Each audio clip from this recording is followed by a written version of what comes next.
मनकोरा ग्राम में चल रही श्रीमद् भागवत कथा। मनकोरा ग्राम में पूज्य बड़े भैया डॉक्टर अनिल शास्त्री जी के सानिध्य में लोधी परिवार द्वारा आयोजित श्रीमद् भागवत कथा एवं पार्थिव शिवलिंग निर्माण रुद्राभिषेक कार्यक्रम में बड़ी संख्या में श्रद्धालु उपस्थित होकर धर्म लाभ ले रहे हैं।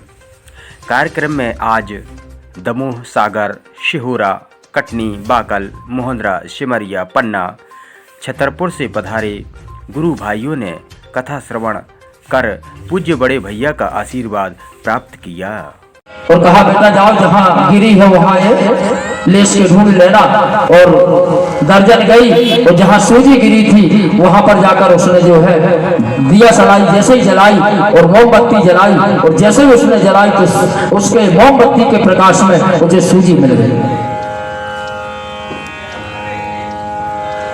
प्रश्न इस बात का नहीं है कि कहीं कोई दर्जन थी और कहीं कोई उसका मकान था, नहीं, ये जीवन ही बहुत बड़ा मकान है। और क्षिति जल पावत गगन शरीरा और पंच रचित अति अधम शरीरा, ये पांच भौतिक शरीर ही एक बहुत बड़ा मकान है। इसमें परमात्मा रूपी जो शरीर है उसमें परमात्मा आत्मा रूपी मझोटा है, जहाँ परमात्मा रूपी सुई गिर गई थी और बुद्धि रूपी दर्जन थी, कुबुद्धि रूपी एक दर्जन की पड़ोसन थी।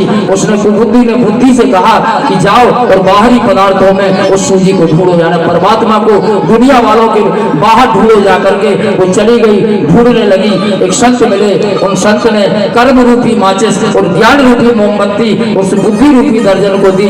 वो भी आई, उसने कर्म रूपी माचिस से ज्ञान रूपी मोमबत्ती और जैसे ही अपने मझोटे में जलाई तो जो परमात्मा रूपी मझोटे में सूजी गिरी थी वो उसे मिल गई। जीवन में संत का हमारे जीवन में बहुत बड़ा महत्व है। कहाँ ढूंढोगे जीवन में, कहीं जाने की आवश्यकता नहीं।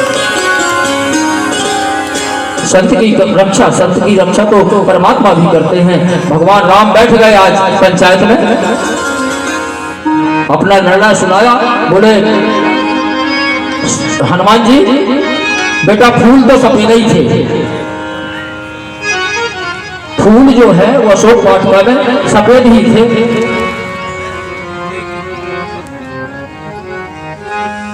बोले महाराज निर्णय थोड़े और तना टाइम ले लो, विचार कर लो, लेकिन निर्णय ऊपर नीचे लग रहा हो। कर लगे नहीं बेटा फूल सफेद ही थे। फर्क इतना था कि जब तुम अशोक वाटिका में पहुंचे और जब तुमने अपने मातेश्वरी को कष्ट में देखा तो क्रोध के कारण तुम्हारी आंखें जो है वो भयंकर लाल हो गई थी और उस क्रोध के कारण सफेद फूल जो है तुम्हें लाल लाल दिख रहे थे। बेटा फूल लाल नहीं थे, फूल तो सफेद ही थे।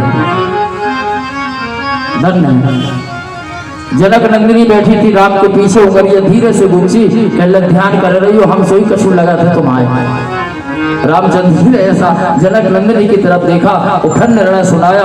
बोले मातेश्वरी सीता फूल तो सफेद थे भाई, झूठ नहीं बोलेंगे, फूल तो सफेद थे। फर्क कितना था कि तुम अशोक वाटिका में जब रहती थी तो मेरी छवि, मेरी श्यामल छवि जो है सीते तुम्हारी आंखों में बसी थी, इसलिए मिलाई और चले गए।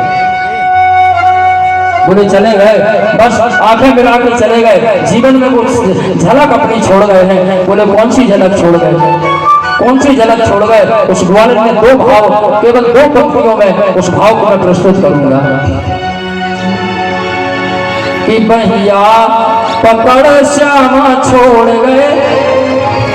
वो सखी का उस ग्वालियर का भाव है कि भैया पकड़ श्यामा छोड़ गए, आज मोसने ना मरो भैया पकड़ श्यामा छोड़ गए, आज मोसने ना मरो भैया पकड़ श्यामा छोड़ गए,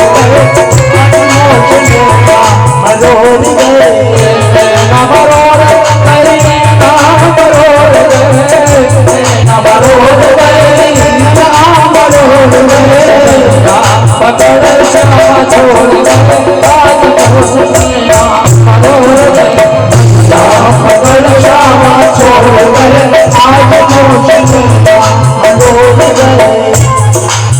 भाव जीवन में आता है। मीटिंग चालू हो गई और वहां देखो तो राजा परीक्षित जो है सुखदेव जी महाराज के साथ आज 7वें दिवस की 6वें दिवस की यात्रा 7वें दिवस में उनका प्रवेश होगा। अब उनके जीवन में चिंता नहीं है, राजा परीक्षित के जीवन में चिंता नहीं है, राजा परीक्षित के जीवन में चिंतन आ गया है, क्योंकि जब संत की कृपा होती है, जब संत का सत्संग होता है तो व्यग्रता एकाग्रता में बदल जाती है, चिंता चिंतन के रूप में बदल जाता है। और जो जीवन का आने का भाव है कि आगम राजा पुनः जातम पुनरागमनम विशेषते उदयोर मध्येन कर्तव्यम जीवनम व्यर्थ पराक्तम। आए थे जाना है, लेकिन वो व्यवस्था भी जब संत की कृपा होती है, संत के सत्संग में जब आ जाते हैं तो वो व्यवस्था भी हमारी जो है वो सुचारू रूप से कहीं न कहीं जो अनंत जीवन होता है वो अंत में समाहित होने की व्यवस्था में धीरे धीरे आगे बढ़ता जाता है।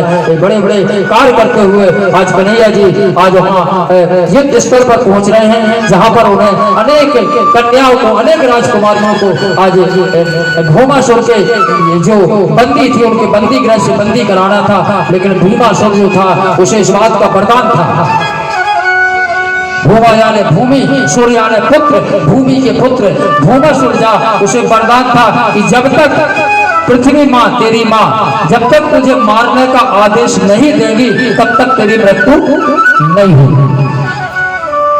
भीमा बड़ा अहम था कि धरती मैया है, कहां से आदेश दे देगी बोलने के लिए। बस जैसे ही उसको पता चला कि कृष्ण मुझसे युद्ध करने के लिए आ रहे हैं, लेकिन कन्हैया को तो पता था